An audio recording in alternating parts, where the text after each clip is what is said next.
This is Story Over Everything, Episode 8, Back to Formula. So, SOE 7 was quite a while ago. What happened? Why the absence? Is the muse done? Who's going back to formula? Here's the real truth. No one is going to make your dreams come true for you. You have to put in the hard work. You will fail, fall, feel like you're dying as you make your way, but it all comes down to a matter of choice. Will you choose to make your future, or will you stand with the rest of the masses? I want to be exceptional. I want to carve out my destiny as a storyteller. This is what I was made for, and every day I don't work at it, I am doing something wrong. So I'm making a plan. I am plotting and scheming to make my way how I want to. So, if you were around for the previous Story Over Everything episodes, which I hope you're catching this from the audio podcast feed, and you were, and you listen to them and you're saying, hey, what happened? Here's the explanation. I got too busy. Too many things happened in my life. I think I was sick for about a week at one point, and then like a month went by, and then I was sick again for a few days. And I really have always had this dream of building a buffer for my content so I can have a steady stream coming out. But the thing is, I got too distracted making my other content. I think it's important for me to be analyzing stories, because that's part and parcel to me learning how to write better stories, but it's not the whole kit and caboodle. There's more that matters to me, or to my skill as an author, than me analyzing things, and that's me actually making things. Completed projects, not half done or just barely started projects, not concepts or little sketches of things, but full-fledged projects I need to finish, whether that's short stories or children's picture books or whatever it is. I need to finish more stories in order to build my skill as a writer, as an artist, as an author, and that's something I'm working on. And I've had this idea in mind to do it for a while, and I even, to pull the curtain back a little bit, I even prepped all of my stuff for this Story Over Everything 8 last week, and I decided, you know what, no, I'm going to push it off, because I need a buffer. I need that space. I need to be able to focus on my creative work first, and on my documentation of and recording of my creative process afterwards. Or rather, the creation needs to be the priority, and the documentation needs to be a secondary thought. It's a secondary or tertiary matter. And I did, in doing Story Over Everything, come up with some great ideas, some great series planning for my project that I'm still working on, my great work, my magnum opus, if you will. And I think that's wonderful. I'm very pleased with that. But I almost got myself distracted. I only was able to do that once I let go of everything else that I wanted to do, my weekly analysis of stuff. Unfortunately, I was trying to do 2 or 3 different shows at the same time, as well as other things. And it's for right now, for where I'm at, it's too much. I'm working too much at my main job to take that much time and devote it and have it not distract me from doing my creative work. So in the meantime, I'm going to, again, peel back the curtain a little bit and say I've gone ahead and done scripts for, I think, 3 more of my children's picture books. And actually, Grow Bug Book 5 I'm working on right now, but the draft for 3 and 4 are done 100%. And I basically made them the minimum viable product. I didn't let myself get distracted. I went ahead and just I made a premise, a theme, a beginning, middle, and an end. I blurted all that stuff out as much as I could, as quickly as I could, into my document, and then I went back over it and I cycled through and I said, okay, this is my theme. These are my ideas. I think this synopsis for the story works. And then I went and I expanded that synopsis into 16 points roughly, and I said, okay, here's my synopsis. Here's my synopsis for page or spread 1 of this 32-page children's picture book. Let me write the text for it. So there's dialogue, there's description, there's, a whole, it's the whole schmear. And I went line by line, bit by bit, point by point, beat by beat, until I created my 3rd Grow Bug story. And then I made my 4th. And then I worked on my 5th.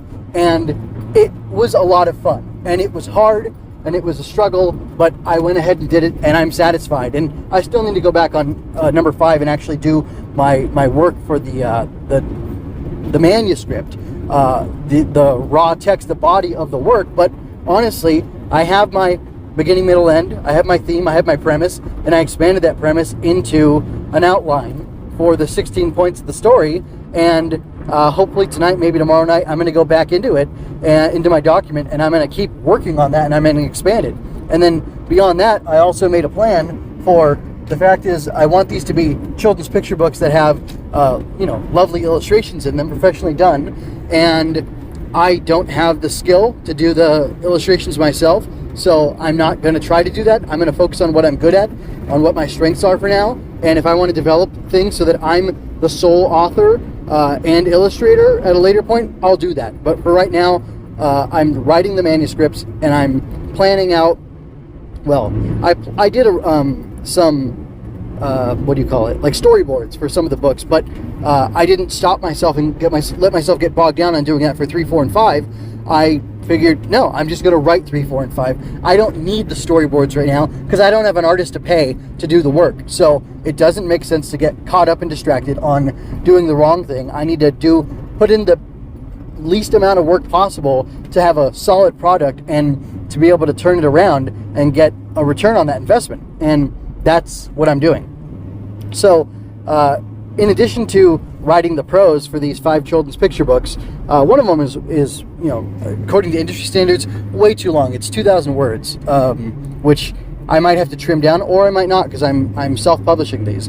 But I also thought, okay, what can I do with these? I have 5 stories here that I can craft into something more, and I can sell a just prose picture book, and maybe I can commission an image, or an image with one figure or multiple figures for a cover for this, and maybe that'll be part of my crowdfunding campaign, and I can say, hey, look, I've got this whole big story of this sweeping fantasy adventure for kids, and it touches on these things. It has these 5 or 10, however you want to call it, central. I'd say the kids are the central characters. It's got these 5 central characters in it who have these little life lessons learned adventures that they go through, and they have these adventures with these guardian angel magical bug things, and it's a cool thing, and it exists in the form of a story that you can read in a chapter book format for an older kid, and it's a bonus if you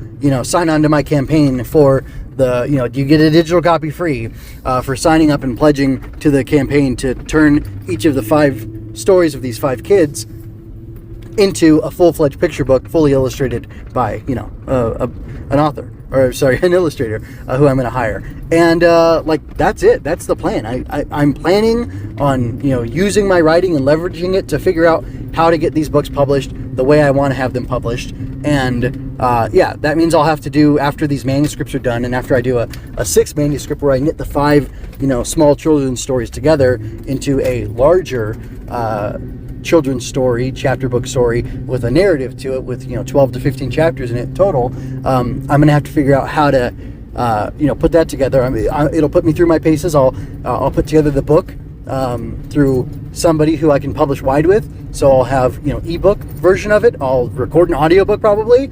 I'll do a not while I'm in a car though, and then I'll do having the ebook file ready should enable me to very easily have the digital book, the physical print-on-demand book file ready, and that's something I can create, and I've already got another product there, and it will be value added because I'm going to take the core stories from these 5 children's picture books I have and expand them. And I came up with cool lore ideas for one of the Grow Bug books. I won't specify which because it'll turn into a pedantic mess of me mumbling over myself. But I came up with a really cool idea, and I want to expand that. And I feel like, hey, I'm the author. I can expand this however I want. I can make one of the characters' conflicts or the enemies that they face kind of the center point of the entire book, and have it all get to that point and have that be really cool. Or I can give a similar treatment to the other enemy forces that were faced, and the children overcame with the help of these creatures. I can do a lot of stuff, but basically that's the plan. I'm going to do that. I'm going to write, and I'm going to make all this stuff happen. So anyway, that was all off the cuff information I want to share and things I wanted to say to just share what my progress has been on this. And why there's been a delay and tell you that the plan is to let there not be any more delays, but I'm going to focus on the writing and the creating of the actual main content that I want to sell and make of my storytelling, and the, documentation and the vlog and podcast, that kind of stuff is all going to come afterwards. So, but that's how it is, because I need to focus until I'm a more powerful creator, or until I have more time free from my regular job, because I'm making money off of, these other things that I can devote to, doing everything else that I want to do as well, without losing focus on my work as an author, and of course not sacrificing anything with my family. So anyway, real quick, I just blurted all that stuff out but I had some bullet points I wanted to go over and just kind of share with you and make some inspiration and encouragement for you to do the same. Because if you're listening to this, I bet it's not because you think I'm some wonderful person. I bet it's because you're interested in storytelling as well. So here we go. What am I doing to achieve my goal? I am finally working on building a buffer for my content. I am constructing a social media drip feed. I am working on lead magnet content to find likely readers and build an email list. I still need to learn how to manage an email list, but I have to start somewhere. I am working to define a niche for myself. I am developing and designing content that can be used and reused in a variety of ways. I am figuring out the best yield for the least input so I can work like my life depends on it, because it does. Most of all, I'm writing. What do I have to say to you, my fellow author? Write when you can. Write what you can. Write where you can. There is no perfect. There is no ideal you will ever reach that will allow your craft. The craft is waiting on you to do it. It can wait forever. It wants to be worked, but you have to do the work. Do it or don't. The choice is yours and yours alone. It's all on you. By the way, as a bonus, if you can tell me where the question "back to formula" comes from, I will appreciate your refined taste and sparkling memory. But anyway, that's it. I am MJ. I'm going to go ahead and get out of here, and I thank you for your time and attention. Check out mjmunoz.com for all my other work, and check out the crowdfunding campaigns and the finished book I'll have in the book section or somewhere on the main page when you go to mjmunoz.com at some point pretty soon. Peace. I hope you enjoyed that. If you did, you can find more at mjmunoz.com, as well as my entire library of analysis, art, and fiction.